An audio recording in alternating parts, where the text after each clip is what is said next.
We're lucky enough to be going back out to Forbes, where unfortunately they're not getting the rain we're getting here in the city. But Dave Stanley, no big shock, he's taken middle stump at the Forbes Inn.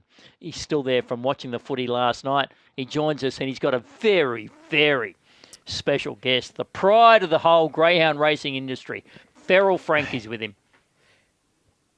Yeah, good morning to you again, TK. Good morning, Jimmy. Good morning, everyone. Yeah, pretty wrapped and excited. We've got the king of Forbes here, Feral Franky, and it's Jersey Day. He's worn his jersey, and of course his trainer, Jack Smith. Mate, you've got a Group 1 winning dog, and he's the king of Forbes. How good is he? Yeah, no, he's enjoying it. He's enjoying the attention, I think.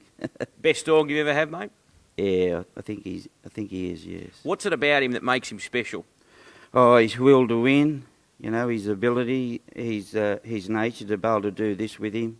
He's calm, he travels well, he goes anywhere, but when race day comes, he's all business. Geez, he's pretty relaxed. I reckon he's dropped a few while we were sitting here. Yeah, You've tried to blame me before too, Jack. Yeah, no, it's starting to work, so that's good.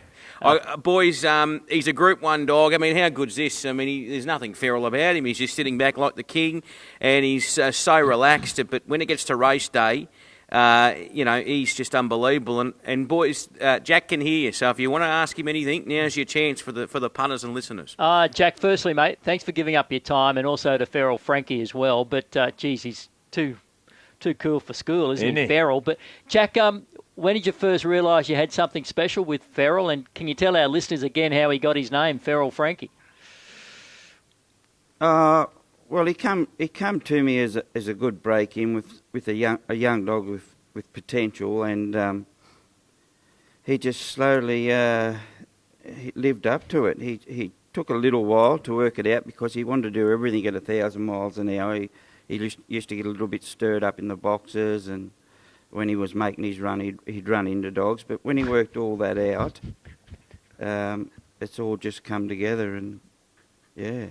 Hey, Jack, having a great run with him. Jack, are you a little upset with people like Dave Stanley, who's promoted Feral Franky so far and wide that now your price is knocked off every time he runs around? You have to get in early. Well, the funny part about it is mostly if you wanted to back him, you could have got on. Yeah. Like he's never really, because of his racing style. When he gets back, they do gamble on him. So, but I think they're losing the tab at the moment. Yeah, they're losing the stack. They got plenty. Yeah, don't worry about that. Yeah, well, We'll dock Dave. Yeah. The good thing about him, though, boys, is, and I mean, just some of those wins we saw, he just gets in these positions where you think he's not going to win, Jack, and he gets the wind knocked out of his sails. But he just finds a length and just has that determination. Yeah, no, it's unreal. I don't know how many times I thought, well, we'll run him for a place, and he's just got up. All right. Now, boys, speaking of the tab, they must have... they got a bit excited this morning. I asked them for a bit of a special on Feral's price. Okay. To win the $1 million chase, the tab $1 million chase. So at the moment he has $17 to win, right? He goes to Gunnedah tomorrow, and that's another big thing we've got to thank Jack for bringing him in. Like, he's racing tomorrow at Gunnedah. He's $1.50 in that heat at Gunnedah, but the overall final is $17. What the tab are going to do for the next hour is boost his odds up to $34. Whoa. Get on. $34. Get on. Should we be Jack getting says on, just Jack? get on. Get on. Get on. There you go. Get on. Well, So, Jack probably wants to get off so he can actually get on. Yeah, I've got it here as Yes. $31. 31. But let's hope we can get 34. Actually, yeah, 31, sorry. $31 for Dave. Feral Franky. 31. This no, is terrific. 31. I got a bit excited. See, I'm trying to get an extra $3 for you. He's tremendous. Dave, thank you, mate. Thanks to Jack as well for joining us, but most of all, thanks for Feral Franky, who, if you don't fall in love with greyhounds, there's something wrong with you. Fair dinkum. And next time we go back for the cross out there to Forbes, I want to see Dave lying on that couch and Jack playing with his ears. I think that's where he slept.